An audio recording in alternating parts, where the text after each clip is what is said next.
Ce que je vais te révéler aujourd'hui est une vérité que très peu de personnes comprennent vraiment. Et pourtant, elle explique exactement pourquoi tu te trouves dans cette phase de ta vie où tout semble suspendu, où tu sens que Dieu t'a choisi pour quelque chose de grand, mais où rien ne semble encore se manifester de manière visible. Il existe une réalité profonde que l'on ne présente presque jamais de manière directe, mais quand elle s'ancre enfin dans ton cœur, toutes les questions qui t'ont hanté pendant ta marche spirituelle commencent à trouver leur réponse. Avant que Dieu élève quelqu'un vers quelque chose de visible, avant qu'il confie une mission, une influence ou des responsabilités importantes, il commence rarement par offrir la lumière des projecteurs. Dans la grande majorité des cas, le début se fait dans la discrétion, à travers un apprentissage profond et transformateur. Apprendre à dire non. Et si tu ressens depuis longtemps cette sensation étrange d'être retenu, comme si une main invisible te maintenait en place, alors que ton âme brûle d'avancer, sache que ce n'est pas un hasard si ces mots arrivent jusqu'à toi aujourd'hui. Tu n'es pas en retard, tu n'es pas oublié, tu es en préparation. Tu peux aimer Dieu de tout ton être, maintenir une vie de prière constante et désirer sincèrement vivre quelque chose qui ait du sens.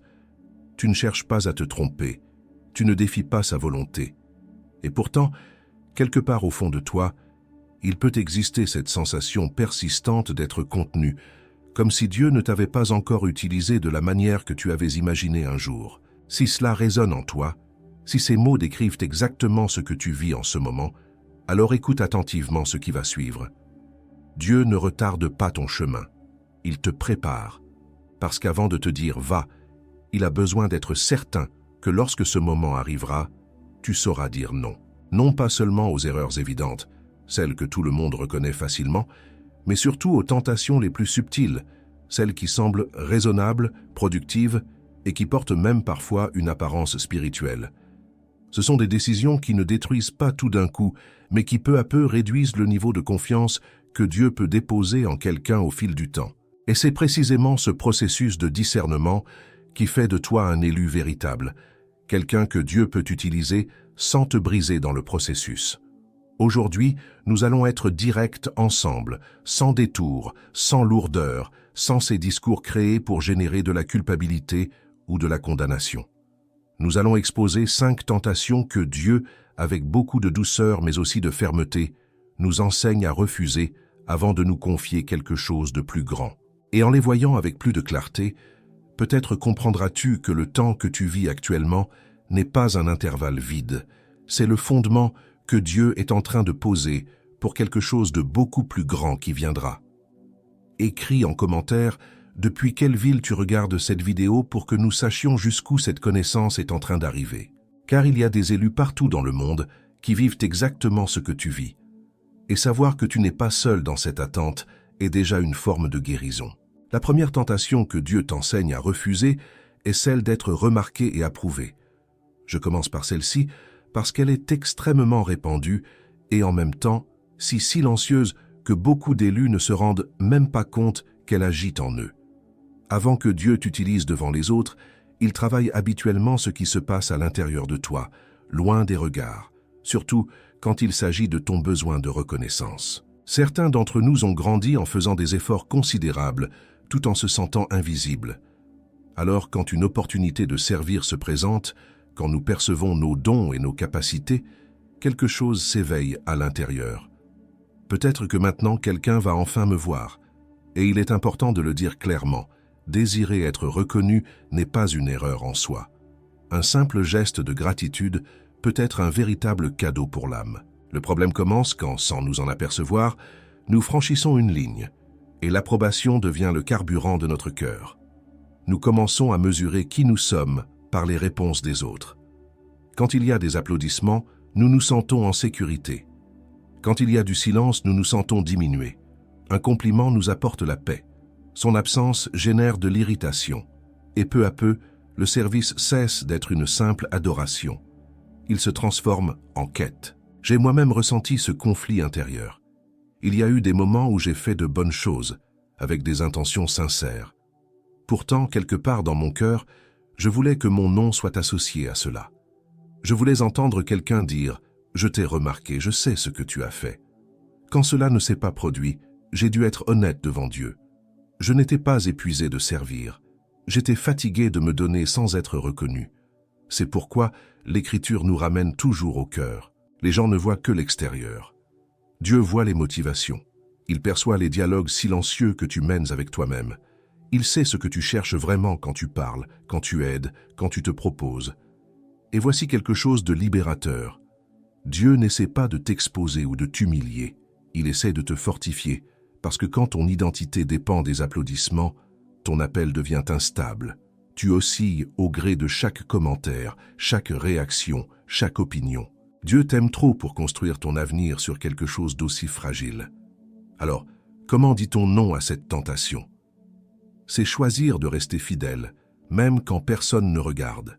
C'est faire ce qui est juste sans avoir besoin d'une scène.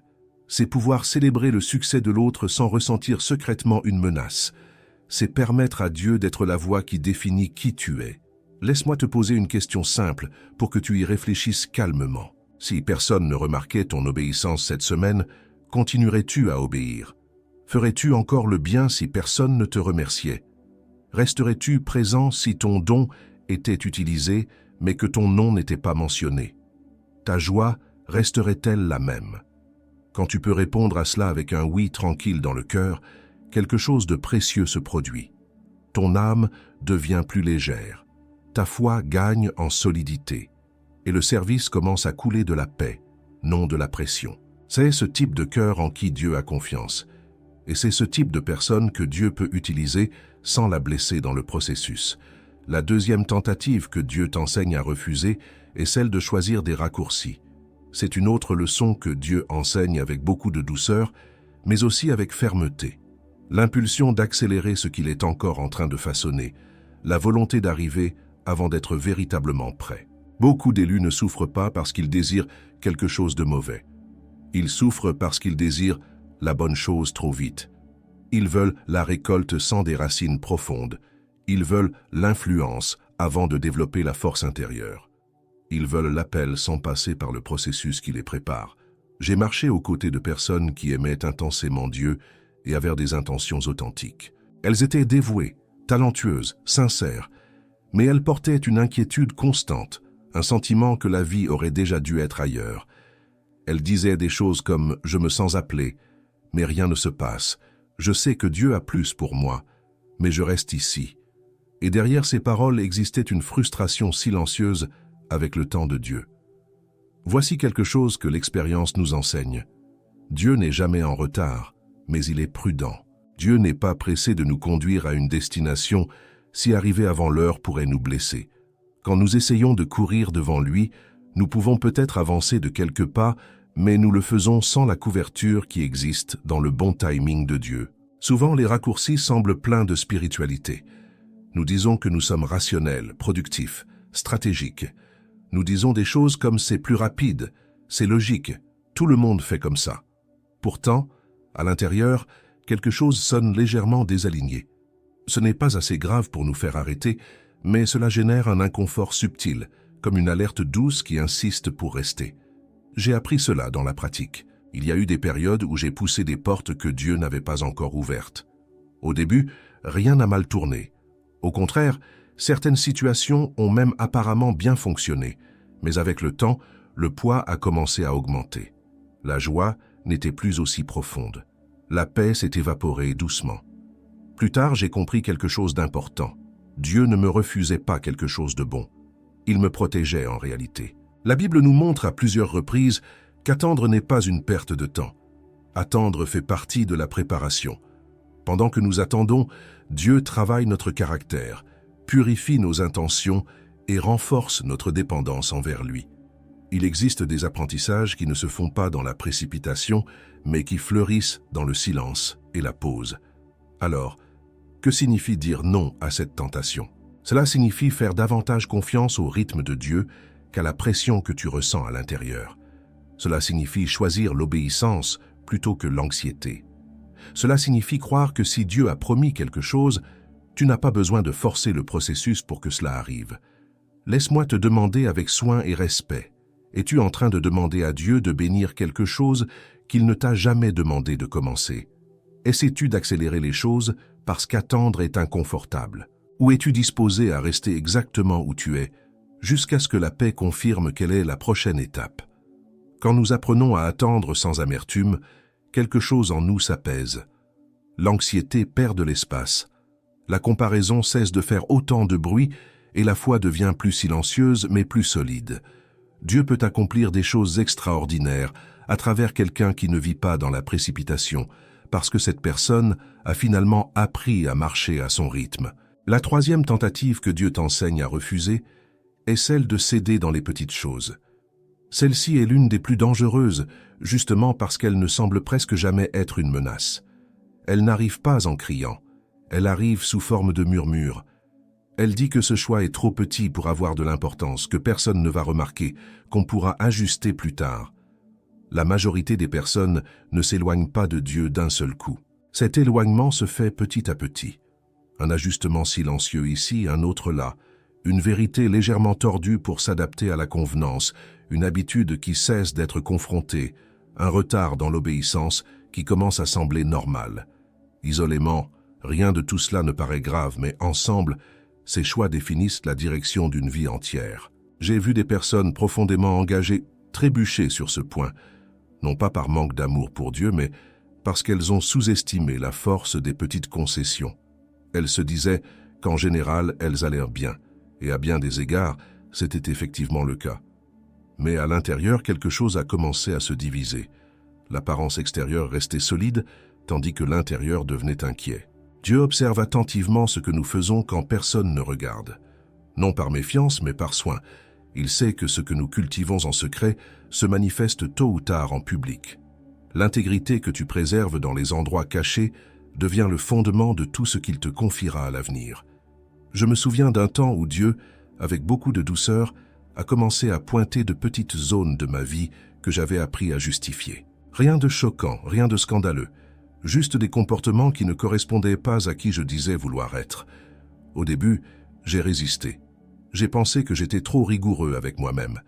Mais en écoutant avec plus d'attention, j'ai réalisé que Dieu ne m'accusait pas.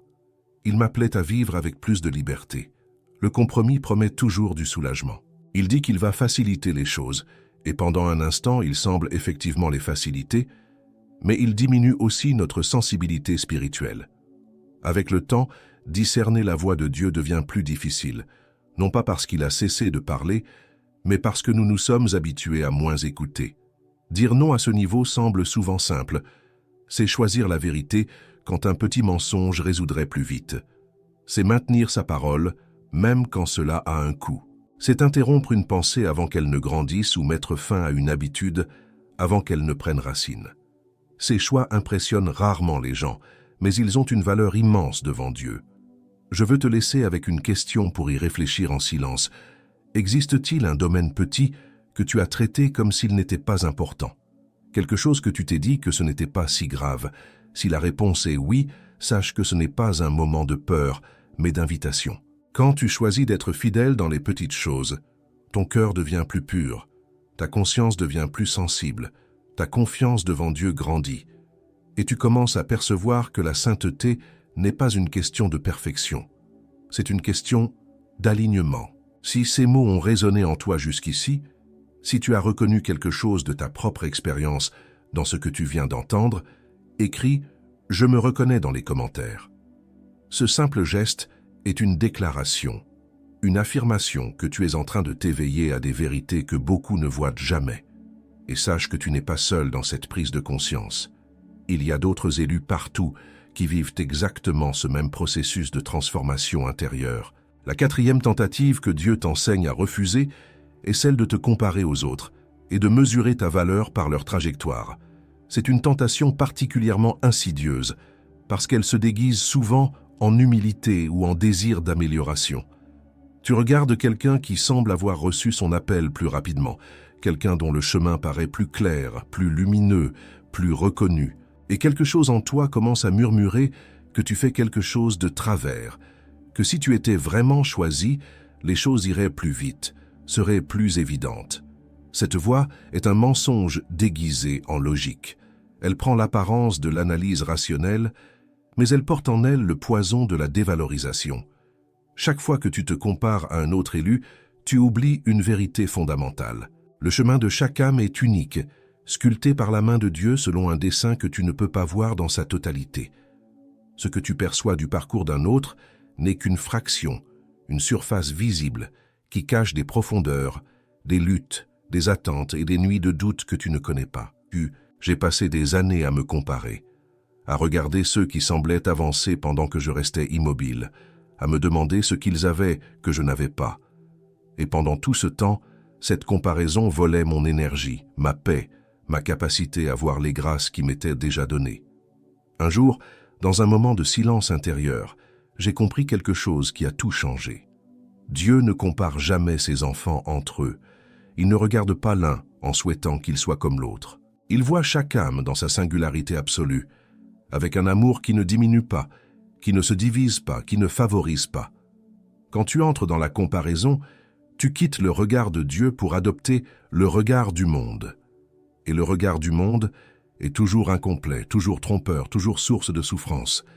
Dire non à cette tentation, c'est choisir de revenir constamment à ta propre histoire. C'est reconnaître que tes attentes, tes silences, tes moments de doute font partie d'un tissage que Dieu est en train de réaliser avec une précision infinie. C'est accepter que le rythme de ta vie n'est pas un défaut, mais une signature, une empreinte unique qui te distingue et qui te prépare à quelque chose que seul toi pourras accomplir. Laisse-moi te faire part d'une pensée. Imagine un jardin secret où chaque plante pousse à son propre rythme. Certaines fleurissent au printemps, d'autres en été, d'autres encore attendent l'automne pour révéler leur beauté. Aucune n'est en retard, aucune n'est en avance. Chacune suit le cycle qui lui a été donné. Toi aussi tu as un cycle, et ce cycle n'est pas déterminé par ce que font les autres, mais par ce que Dieu est en train d'accomplir en toi. La prochaine fois que tu te surprendras à regarder la vie d'un autre avec envie ou avec ce sentiment que tu devrais être ailleurs, rappelle-toi cette vérité.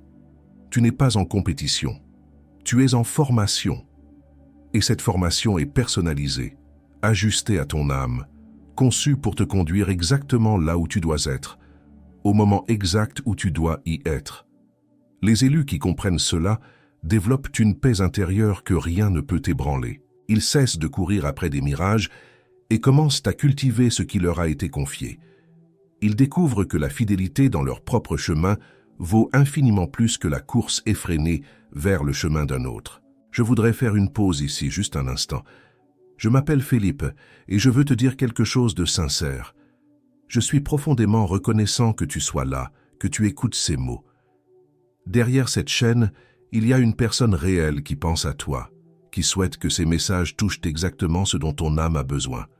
Je crois qu'il n'y a pas de coïncidence.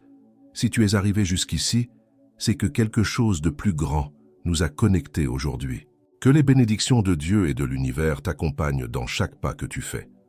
La 5e tentative que Dieu t'enseigne à refuser est celle de douter de toi-même, au point de te paralyser. C'est peut-être la tentation la plus douloureuse de toutes, parce qu'elle attaque directement ton identité d'élu.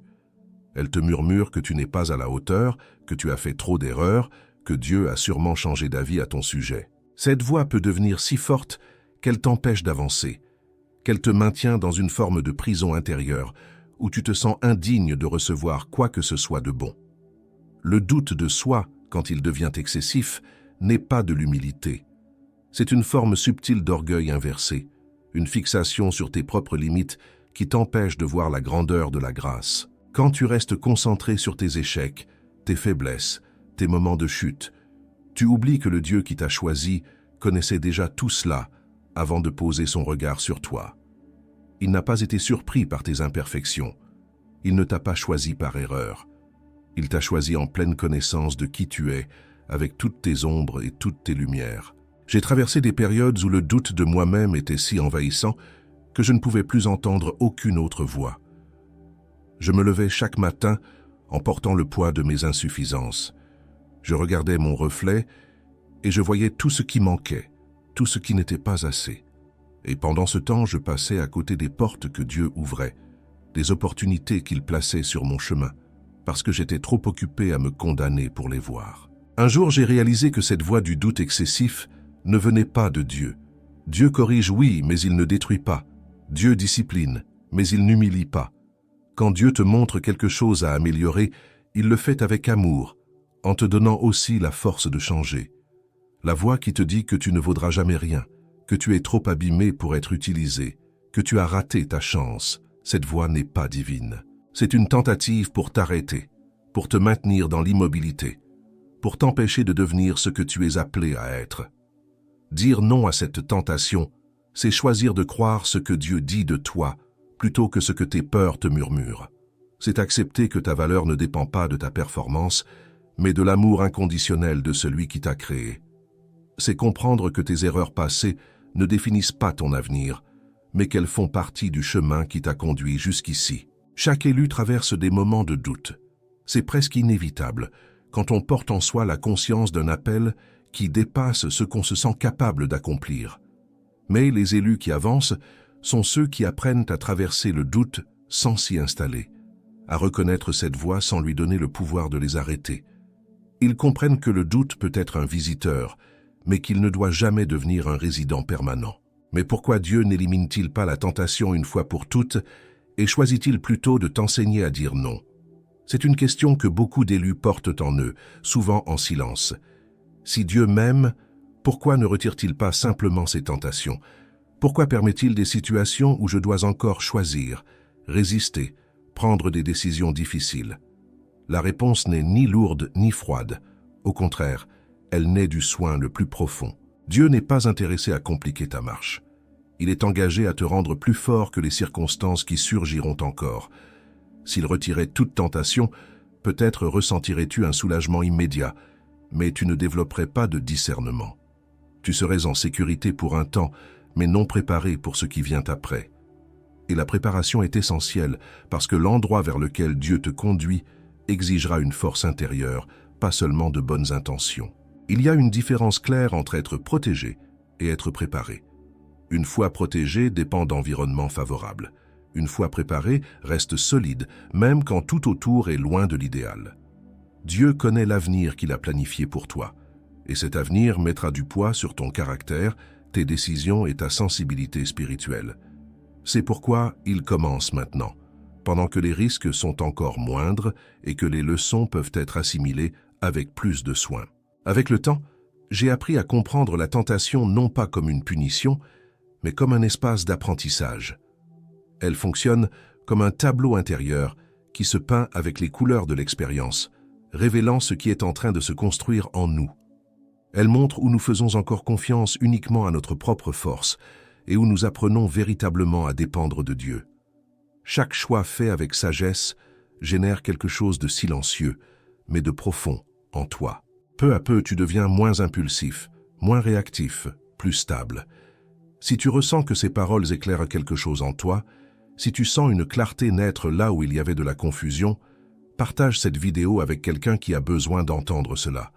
Il y a des élus autour de toi qui traversent exactement les mêmes questionnements, et parfois, un simple partage peut transformer leur journée, voire leur vie entière. Reste jusqu'à la fin, parce que le message le plus important arrive bientôt. C'est pourquoi souvent Dieu n'intervient pas immédiatement, non pas parce qu'il est absent, mais parce qu'il est attentif à ce qui est en train de naître en toi. Il observe comment tu choisis quand il n'y a pas de pression extérieure. Il observe si ton obéissance vient de la peur, de l'obligation ou de la confiance. Quand tu apprends à dire non sans amertume, sans anxiété, sans la sensation de perdre quelque chose, tu accèdes à une liberté plus mature. Tu réalises que l'obéissance n'est pas une limitation, c'est un alignement. C'est marcher en harmonie avec la sagesse de Dieu au lieu de lui résister. Je dois dire cela avec clarté, parce que beaucoup de gens se trompent. Dieu n'est pas impressionné seulement par l'intensité de la lutte. Il n'évalue pas à quel point la tentation semble difficile. Il forme qui tu deviens à chaque décision. Et chaque fois que tu dis non à ce qui t'affaiblirait, tu dis en même temps oui au futur qu'il prépare en silence. C'est pourquoi Dieu enseigne au lieu de simplement retirer, parce qu'un jour viendra où tu seras dans un lieu de plus grande responsabilité et d'influence, et tu ne dépendras pas de sauvetage constant. Tu auras quelque chose de plus solide, du discernement, une stabilité émotionnelle et un cœur entraîné à choisir ce qui génère la vie. Alors, comment pratiquer le fait de dire non dans cette saison? Cela commence par l'honnêteté devant Dieu, surtout dans l'intime. Arrête de justifier ce qui génère de l'inquiétude. Apprends à faire une pause avant de répondre. Permets-toi de choisir l'intégrité au lieu de la convenance, même quand personne ne regarde et quand cela n'apporte aucune reconnaissance. Et peu à peu, tu cesses de demander à Dieu de retirer la lutte et tu commences à demander qu'il fortifie ton discernement. Ta prière change. Ce n'est plus « Seigneur, enlève cela de moi », mais « Seigneur, enseigne-moi à répondre avec sagesse ». Ce simple changement transforme tout. Il te sort de la peur et te place en partenariat avec Dieu. Il y a aussi de la liberté à accepter que souvent dire non sera un chemin solitaire. Tout le monde ne comprendra pas tes choix. Tout le monde ne respectera pas ton rythme. Et c'est bien ainsi. Dieu n'est pas en train de former une foule autour de toi en ce moment. Il est en train de former de la clarté à l'intérieur de toi. Si ta vie semble plus simple, mais plus intentionnelle, plus lente, mais plus solide, plus silencieuse, mais plus focalisée, peut-être que tu n'es pas arrêté. Peut-être que tu vis une phase où Dieu façonne quelqu'un en qui il peut avoir confiance. Pense à une fenêtre intérieure qui s'ouvre sur l'infini. Chaque fois que tu fais un choix aligné avec ta vérité profonde, cette fenêtre s'ouvre un peu plus. Chaque fois que tu résistes à ce qui te diminuerait, la vue devient plus claire. Et un jour, quand tu regarderas à travers cette fenêtre, tu verras avec une clarté totale le chemin qui t'attend. Non pas parce que les circonstances auront changé, mais parce que toi, tu auras changé. Les élus qui comprennent ce processus ne vivent plus dans la frustration de l'attente. Ils commencent à voir chaque jour comme une opportunité de fortification, chaque tentation refusée comme une pierre ajoutée au fondement de leur avenir. Ils découvrent que le silence apparent de Dieu n'est pas une absence, mais une présence attentive qui observe, qui accompagne, qui se réjouit de chaque petit pas dans la bonne direction. Tu sais, il y a quelque chose de profondément beau dans le processus de devenir. Nous vivons dans un monde qui célèbre les résultats immédiats, les succès instantanés, les transformations du jour au lendemain. Mais les élus apprennent une vérité différente. Les choses les plus précieuses prennent du temps. Les racines les plus profondes ne se voient pas en surface. La force la plus durable se construit dans les moments où personne n'applaudit. Ton chemin de préparation, avec tous ces moments de doute, ces tentations refusées, ces silences qui semblent interminables, ce chemin est en train de créer en toi quelque chose que rien ne pourra détruire. Une fondation invisible, mais inébranlable. Une clarté intérieure qui te guidera quand tout autour sera confus. Une paix qui ne dépend pas des circonstances, mais de ta connexion avec quelque chose de plus grand que toi. Et quand Dieu dira enfin « va », tu ne te sentiras pas confus ni instable. Tu avanceras dans la paix, parce que bien avant de t'utiliser, il t'a enseigné à dire non. Tu avanceras avec une assurance qui ne vient pas de toi-même, mais de la certitude que celui qui t'envoie t'a préparé. Tu découvriras que chaque moment d'attente, chaque tentation traversée, chaque choix difficile a été un investissement dans ce moment précis. Rien n'a été perdu, rien n'a été en vain. Chaque seconde de ta préparation était nécessaire pour te permettre de porter ce que Dieu s'apprête à te confier. En arrivant à la fin de ce message, écoute cela avec calme et assurance. Si Dieu t'a enseigné à dire non, ce n'est pas parce qu'il retarde ta vie, c'est parce qu'il te prend au sérieux. Il traite ton avenir avec zèle. Beaucoup croient que la préparation se mesure par la quantité de choses que nous faisons, par la visibilité que nous avons, ou par la force que nous semblons avoir. Mais aux yeux de Dieu, la préparation se révèle souvent dans ce que nous choisissons de refuser. La capacité de dire non à l'approbation facile, non à la précipitation, non aux petits compromis silencieux, ce n'est pas de la faiblesse, c'est de la force mûrie. Si maintenant ta vie semble plus réservée, plus sélective, plus intentionnelle, ce n'est pas une perte, c'est un alignement. Dieu t'enseigne à porter la paix avant de confier des responsabilités plus grandes, à rester solide avant de libérer l'influence. C'est pourquoi ne méprise pas cette saison. Ne traverse pas ce temps avec précipitation. Chaque fois que tu choisis l'obéissance plutôt que la pression, la fidélité plutôt que la visibilité, la sagesse plutôt que la vitesse, quelque chose de solide se construit en toi. Quelque chose qui ne s'effondrera pas quand le poids augmentera. Et quand Dieu t'utilisera, tu n'auras pas besoin de défendre ton ego ni ta position. Tu seras en sécurité, enraciné et libre, parce que bien avant de te placer dans l'œuvre, Il a formé ton cœur pour la soutenir. Pense à ce chemin de pierres anciennes qui mène vers toi-même. Chaque pierre représente une leçon apprise, une tentation refusée, un moment où tu as choisi ce qui était juste plutôt que ce qui était facile. Ce chemin te conduit vers la version de toi-même que Dieu a toujours vue, celle qui était cachée sous les doutes, les peurs, les comparaisons. Cette version existe déjà. Elle attend simplement que tu la rejoignes, pas par pas, pierre après pierre. Et chaque nom que tu prononces est un pas de plus sur ce chemin sacré.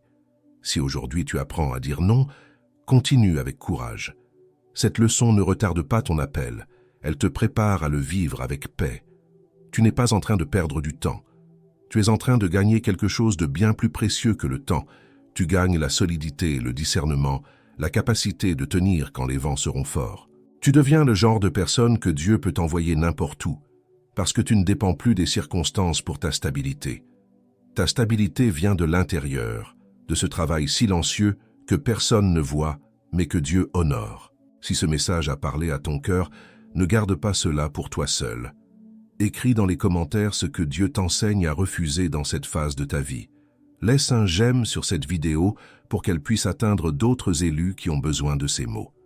Abonne-toi à cette chaîne pour continuer à marcher avec nous dans des contenus qui fortifient, qui apportent de la clarté spirituelle et qui t'aident à vivre le dessein de Dieu avec plus de paix et de maturité. Active la cloche pour ne manquer aucun des prochains messages et sache que tu fais partie d'une communauté d'âmes éveillées, des élus dispersés partout dans le monde qui vivent ce même processus de transformation. Tu n'es pas seul, tu ne l'as jamais été. Et maintenant, tu le sais, que la lumière qui est en train de naître en toi continue de grandir, que chaque pas que tu fais soit guidé par une sagesse qui dépasse ta compréhension, et que tu te souviennes toujours de cette vérité. Tu n'as pas été choisi malgré tes imperfections, tu as été choisi avec elle, à travers elle, et parfois même grâce à elle, parce que c'est dans notre humanité la plus fragile que la grâce de Dieu brille avec le plus d'éclat. Tu es un élu, et ton moment approche.